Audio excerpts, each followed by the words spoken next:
Hi friends, welcome back. നമ്മുടെ ഇന്നത്തെ video OnePlus 10 Pro എന്ന ഫോണിൻ്റെ എൻ്റെ ഒരു ഒപ്പീനിയനാണ്. അതെങ്ങനെയുണ്ട്? ചൈനയിൽ ഇപ്പോൾ അത് ലോഞ്ച് ചെയ്ത് കഴിഞ്ഞു.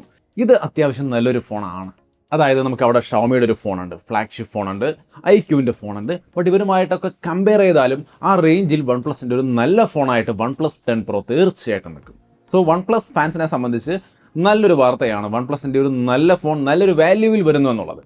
ബട്ട് അപ്പോഴും അതെങ്ങനെയുണ്ട് ശരിക്കേ? അതൊന്ന് ക്ലിയർ ആയിട്ട് അറിയണ്ടേ. 8GB Ram 128GB storage variant, base variant start ചെയ്യുന്നത് 55,000 രൂപ റേഞ്ചിലാണ്. സോ തീർച്ചയായിട്ടും നല്ല പ്രൈസിങ്. ഷവോമി 12 Pro അതും ഇതേ പ്രൈസ് തന്നെയാണ്.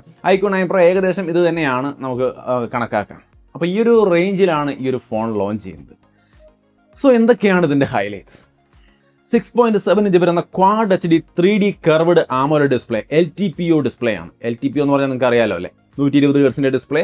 അത് ആവശ്യമുള്ളപ്പോൾ 120 ആയിട്ടും ആവശ്യമില്ലാത്തപ്പോൾ 1 ഹെർട്സിലേക്ക് വരെ കുറഞ്ഞുകൊണ്ട് ബാറ്ററി സേവ് ചെയ്യും. അതാണ് അതിൻ്റെ ഒരു പ്രത്യേകത. സോ അങ്ങനെ നല്ല ക്വാളിറ്റിയുള്ള ഒരു ഡിസ്പ്ലേയും കാര്യങ്ങളും ഇതിനകത്ത് ഉൾപ്പെടുന്നുണ്ട്. അതേപോലെ തന്നെ ഇതിൻ്റെ ഡിസൈനും കാര്യങ്ങളും നിങ്ങൾക്ക് ഇവിടെ കാണാം. 200 ഗ്രാം വെയിറ്റ് ആണ് വരുന്നത്. 8.55 mm ആണ് തിക്നെസ്. കളർ OS ആണ് ഇതിൽ വരുന്നത്. ഓക്സിജൻ OS അല്ല. ചൈനയിൽ കളർ OS ആയിരിക്കും, ഇന്ത്യയിലേക്ക് വരുമ്പോൾ അത് ഓക്സിജൻ OS ആയിരിക്കും എന്നാണ് പറയപ്പെടുന്നത്. കളർ OS മോശമല്ല കേട്ടോ, വളരെ നല്ലൊരു UI ആയിട്ട് മാറിയിട്ടുണ്ട്. നിങ്ങൾ പണ്ട് കളർ OSൻ്റെ ഹേറ്റർ ആയിരുന്നെങ്കിൽ ഇതുവരെ നിങ്ങൾ പിന്നീട് തൊട്ട് നോക്കിയിട്ടില്ലെങ്കിൽ ഒന്ന് തൊട്ട് നോക്കാം. എനിക്കത് ഇഷ്ടപ്പെട്ടു. ഏത് രീതിയിൽ വേണമെങ്കിലും നമുക്ക് കസ്റ്റമൈസ് ചെയ്ത് യൂസ് ചെയ്യാൻ കഴിയുന്ന ഒരു നല്ല സെറ്റപ്പായിട്ട് കളർ OS മാറിയിട്ടുണ്ട്. സോ ഓക്സിജൻ OS തന്നെ വേണമെന്ന് വാശി പിടിക്കേണ്ട ആവശ്യമില്ല. കളർ OS നല്ലതാണെന്നാണ് ഞാൻ പറഞ്ഞു വരുന്നത്. Reno 6 Pro കുറേ നാൾ ഉപയോഗിച്ചത്, ആ ഒരു എക്സ്പീരിയൻസ് കൊണ്ട് പറയുന്നത്. എന്തായാലും OS അതാണ്. പ്രോസസ്സർ 8 Gen 1, സ്നാപ്ഡ്രാഗൺ 8 Gen 1 എന്ന് പറയുന്നത് ഏറ്റവും നല്ല ഫ്ലാഗ്ഷിപ്പ് പ്രോസസ്സറുണ്ട്. LPDDR5 റാം ഉണ്ട്, UFS 3.1 സ്റ്റോറേജ് ഉണ്ട്. സോ പെർഫോമൻസിൽ ഒരു കോംപ്രമൈസും ഇല്ല. ക്യാമറ 48 മെഗാ പിക്സലിൻ്റെ മെയിൻ, 50 മെഗാ പിക്സലിൻ്റെ സെക്കൻഡറി, അതേപോലെ 8 മെഗാ പിക്സലിൻ്റെ ടെലിഫോട്ടോ. ഫ്രണ്ടിൽ 32 മെഗാ പിക്സലിൻ്റെ സെൽഫി ക്യാമറ. ഫ്രണ്ടിൽ ഫുൾ HD 30 ഉള്ളൂ, 4K ഇല്ല കേട്ടോ. മെയിൻ ക്യാമറയിലാണെങ്കിൽ 4K 120 ഫ്രെയിം പെർ സെക്കൻഡ് വരെ വെച്ചിട്ടുണ്ട്. 8K 24 ഫ്രെയിം പെർ സെക്കൻഡിൻ്റെ 8Kയും വെച്ചിട്ടുണ്ട്. ആ 8K എടുത്തിട്ട് ഫ്രണ്ടിലോട്ട് ഒരു 4K വെച്ചിട്ടുണ്ടെങ്കിൽ എത്രയോ നന്നായിരുന്നു അല്ലേ.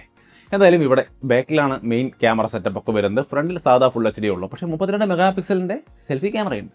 ബാറ്ററി വന്നിട്ട് 5000 mAh ബാറ്ററി ഉണ്ട്. നല്ല കാര്യം, നല്ലൊരു ബാറ്ററി ഉണ്ട്. അതിൻ്റെ ഒപ്പം തന്നെ 80 വാട്ടിൻ്റെ വയേർഡ് ചാർജിങ്ങും 50 വാട്ടിൻ്റെ വയർലെസ് ചാർജിങ്ങും ഒക്കെ ഉണ്ട്. സോ മൊത്തത്തിൽ ഈ ഒരു സംഗതികളെല്ലാം കാണുമ്പോൾ ആ പ്രൈസിൽ ഈ ഒരു പ്രൊസസ്സർ വെച്ചുകൊണ്ട് വരുന്നു എന്ന് പറയുമ്പോൾ തന്നെ ആ പ്രൈസിൽ ഇത് വർത്തായ ഒരു സെറ്റപ്പായി. നല്ലൊരു ഫോണായി 55,000 രൂപയ്ക്ക്. സോ നല്ല ഫോണെന്ന് ഞാൻ പറഞ്ഞതിൻ്റെ മെയിൻ കാരണം ഇത് തന്നെയാണ്. ആ പ്രൈസിന് വേണ്ടുന്ന ഘടകങ്ങളൊക്കെ അതിനകത്തുണ്ട്. പക്ഷേ ഇത് ഷവോമി 12 പ്രോയുമായിട്ട് കമ്പയർ ചെയ്തിട്ട് ഒരുപാട് പേര് ഷവോമിയാണ് ഞങ്ങൾ ചൂസ് ചെയ്യാൻ പോകുന്നത് എന്ന് പറയുന്നുണ്ട്. അതിൻ്റെ കാരണം എന്തായിരിക്കും? ഇപ്പോൾ OnePlus 10 Pro പോരെ, അതിന് പോരായ്മയുണ്ടോ എന്നാണ് നിങ്ങൾ ചിന്തിക്കുന്നതെങ്കിൽ ഷവോമിയിലേക്ക് വന്നു കഴിഞ്ഞാൽ നിങ്ങൾക്കിവിടെ കാണാം ഫോൺ നല്ല ഡിസൈനാണ് കാണാൻ. ബാക്കി ഡിസ്പ്ലേയും കാര്യങ്ങളും ഒക്കെ OnePlus 10 Pro പോലെ തന്നെയാണ്. ഇവിടെ കൂടുതലായിട്ട് വരുന്നത് എന്താണെന്ന് ചോദിച്ചു കഴിഞ്ഞാൽ 120 വാട്ടിൻ്റെ ഫാസ്റ്റ് ചാർജിങ് വരുന്നുണ്ട്. 50 മെഗാ പിക്സലിൻ്റെ ട്രിപ്പിൾ ക്യാമറയാണ് വരുന്നത്. ഹാർമൺ സ്റ്റീരിയോ സെറ്റപ്പും കാര്യങ്ങളും വരുന്നുണ്ട്. സോ ഓവറോൾ ഈ 2-3 ഘടകങ്ങൾ തീർച്ചയായിട്ടും ഒരു ബെറ്ററായൊരു സംഗതിയാണ് ഷവോമി 12 പ്രോയിൽ. സെയിം പ്രൈസിന് ബെറ്ററായൊരു സംഗതി കിട്ടുമ്പോൾ തീർച്ചയായിട്ടും ഷവോമി 12 Pro തന്നെയേ എടുക്കുകയുള്ളൂ. ഇതിലാണെങ്കിൽ ഓക്സിജൻ OS എന്ന് പറയുന്ന ആ ഒരു മികച്ച സംവിധാനം ഇല്ല, പകരം കളർ OS ആണ് ഇരിക്കുന്നത്. അതുകൊണ്ട് തന്നെ രണ്ടും തമ്മിൽ ഇപ്പോൾ വലിയൊരു അങ്ങനെ ഒരു വ്യത്യാസമൊന്നും പറയാനുമില്ല. രണ്ടും നല്ലതാണ്. അങ്ങനെയാണെങ്കിൽ കൂടുതൽ പവറുള്ള ഷവോമി 12 പ്രോയെ എടുക്കുകയുള്ളൂ എന്ന് പലരും ചിന്തിക്കുന്നതിൽ തെറ്റൊന്നും പറയാനില്ല. ബട്ട് OnePlus 10 പ്രോയും കൊള്ളാം, ഒട്ടും മോശമല്ല. സോ ഈ ഒരു പ്രൈസിന് OnePlus ഇറക്കിയിരിക്കുന്ന ഈ ഫോൺ നന്നായിട്ടുണ്ട് എന്ന് തന്നെയാണ് എൻ്റെ ഒപ്പീനിയൻ. പക്ഷേ നമുക്ക് സ്പെക്ക് മാത്രം വെച്ചുകൊണ്ട് കാര്യങ്ങൾ പറയാൻ പറ്റില്ല. ഓവർ ഹീറ്റിംഗ് പോലുള്ള കാര്യങ്ങളൊക്കെ എത്രത്തോളം വരും, എങ്ങനെയുണ്ട് ഇതിൻ്റെ കാര്യങ്ങൾ എന്നുള്ളത്.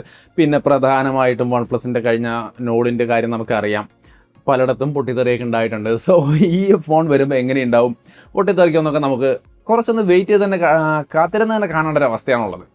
എന്തായാലും മെയിനായിട്ടുള്ള ഈ സ്പെക്ക് വെച്ച് നോക്കുമ്പോൾ തന്നെ ഞാൻ ഇമ്പ്രസ്ഡ് ആണ്. സംഗതി നന്നായിട്ടുണ്ടെന്നാണ് എനിക്ക് തോന്നുന്നത്. കൂടുതൽ ഇതിനെക്കുറിച്ച് ഞാൻ വിശദീകരിക്കുന്നില്ല. ഞാൻ ജസ്റ്റ് ഇതിൻ്റെ ഒരു ഇൻഫർമേഷൻ നിങ്ങൾക്ക് ഷെയർ ചെയ്യാൻ വേണ്ടി മാത്രമാണ് ഈ വീഡിയോ ആയിട്ട് വന്നത്. കൂടുതൽ വിശദമായിട്ടുള്ള കാര്യം അത് ഇന്ത്യയിൽ വരട്ടെ, എന്നിട്ട് നമുക്ക് പറയാം. അതുപോലെ നിങ്ങളുടെ അഭിപ്രായത്തിൽ എങ്ങനെയാണ് ഈ കാര്യങ്ങൾ കേൾക്കുമ്പോൾ?